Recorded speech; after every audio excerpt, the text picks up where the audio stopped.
What's up, guys? Joey here, and I am gonna talk about a lot in this video. We're gonna go over nationals, the future, a lot of stuff. So, first off, I just wanted to say, for those of you that don't know, we had USA Raw Nationals, USAPL Raw Nationals just pass. I was not there for the first time in like a million years. And we had 49 lifters compete. We had six flex coaches there handling. Some of them were just in the stands providing whatever assistance they could from there. Hopefully that changes one day. Um, Out of 9 attempts, we had, so you get 9 attempts, obviously. We had 49 people compete, and we went 7.8 out of 9 on average, which honestly, like, I'm really happy with that. Like, for the amount of people that competed, that is fantastic. I cannot, I really want to emphasize, um, the coaches that held it down for the team. It's really, I just really, really, really want to give them their flowers. Chris, Grant, Will, Haley, Jeremy, and Isaac. Of course, the other remaining Flex coaches were communicating digitally. But I really wanted to say, it means a lot to me that this meet, I usually would put a lot of pressure on myself to do everything. And then, over the years, I finally got help. And now, like, I don't even need to be there and we can execute to that degree. That is, I mean, they say if you make a good, business, you shouldn't have to, like, it should run itself. And I mean, I'm just so proud of them for being able to execute. We took 2 gold medals in the open. Actually, let me try to pull that up because I had some of the guys submit their lifters and what place they got. But we took 2 open gold medals. I know, uh, plenty of the women's weight classes that we had compete, um, did pretty well as well. Shout out to Kenneth Imperial, and Big Dev. They held it down, got us some open gold medals. What's going on, guys? I just wanted to like redo this section because when I like had originally recorded it, I just like went through everybody's name and it took like a long time. So I just figured I'd put it up here. I am missing one person. I believe he was coached by Jesus. I want to say the name is Arthur, and he got fourth. Um, but yeah, I think that's the only one that was missing. So congratulations to everybody that was able to take home some hardware. I really appreciate you guys for putting your trust in the team and executing on the day. I want to give a big shout out to the coaches. You guys, broke your backs for your lifters, and it worked out. Um, Also, Haley and Jeremy, I want to give a big shout out to them because they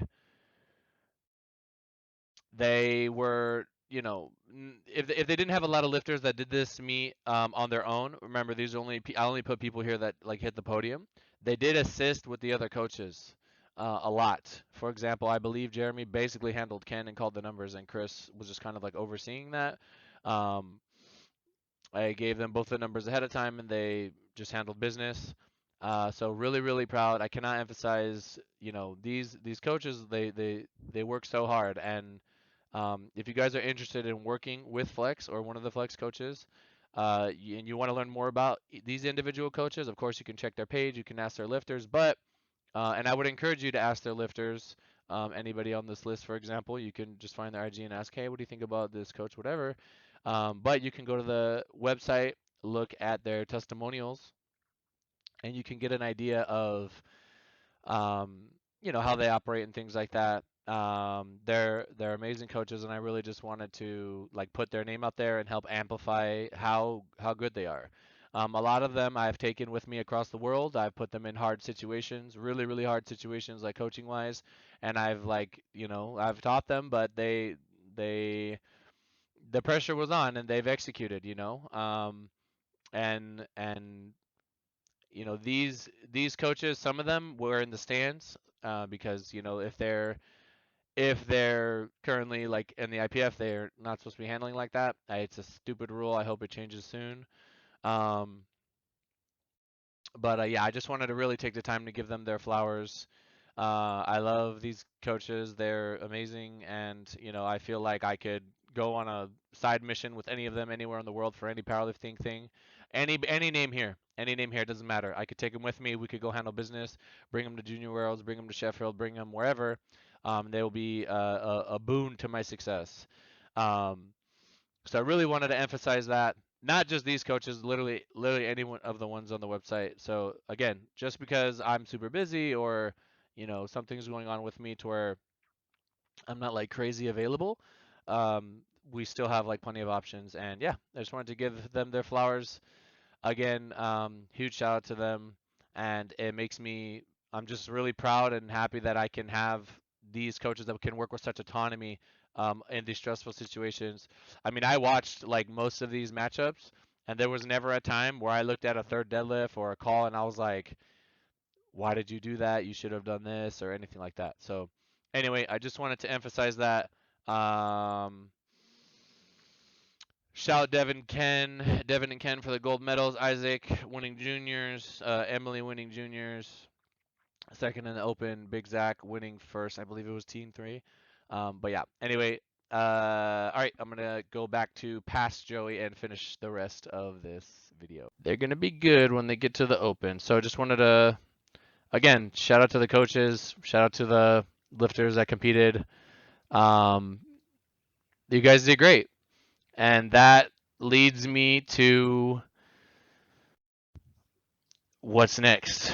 Um, so obviously, you guys know that I moved most of my like heavy hitters. I moved them over to Powerlifting America last year. We went through that gauntlet, got to Sheffield Worlds, all that. I suspect that a good amount of people are going to come over just because, I mean, it's just different. The world level is just different. There's just so much more eyes on everything.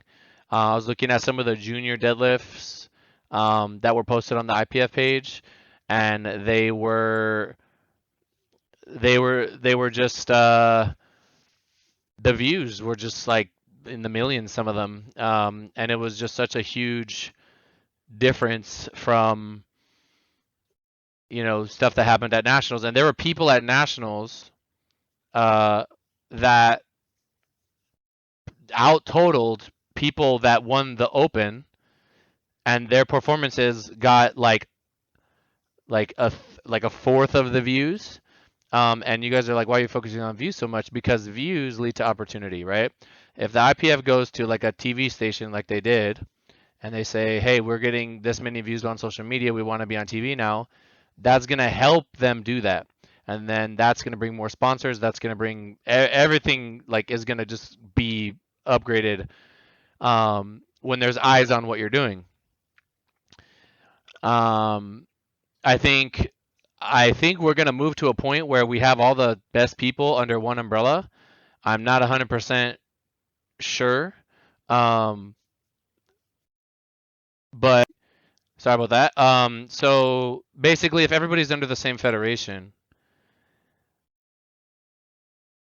it's just gonna bring more eyes to everything. Everybody, you know what I mean? Everybody is gonna pop off. And I also, if anybody did anything at this meet that had implications, that they would do well on the world stage, um, their following grew tremendously, right? And there was only, I think, the only like by far Austin Perkins, his following went up like at least by 10,000 followers, and then Rondell had a good meet. Rondell, I don't know when he can come over to the IPF, but I think I'm excited for it. I think it's going to be good to have everybody together. There are some weight classes where I'm like, anytime I can move somebody over and like just take a gold medal, like that's great, right? Because that's going to lead to Sheffield and potentially more things, right? Um, we also have some promising juniors that even if they're not ready for the Open yet, they can still go to Junior Worlds. There's still a lot of opportunity for them. Um, but I think I think of the USA team when I have all my people there. You have Jesus, Keiko, Russ, um, who am I forgetting? Possibly Delaney. I don't know how they're going to do it with 1-2. I don't know how long Russ wants to be in 83, but 83 for all. Maybe he moves up. There's a lot of interesting things. And then you have, Carl, and then you have Perkins, and then you have Taylor. Is Taylor gonna beat his old total?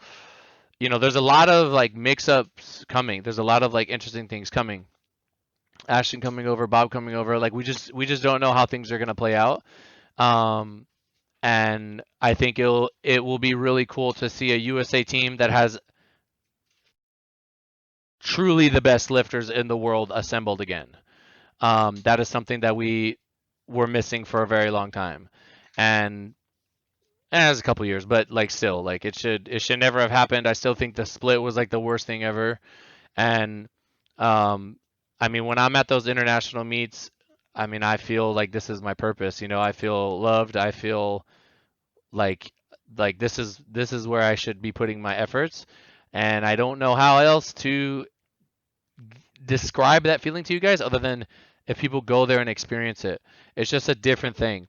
If like look at soccer for example.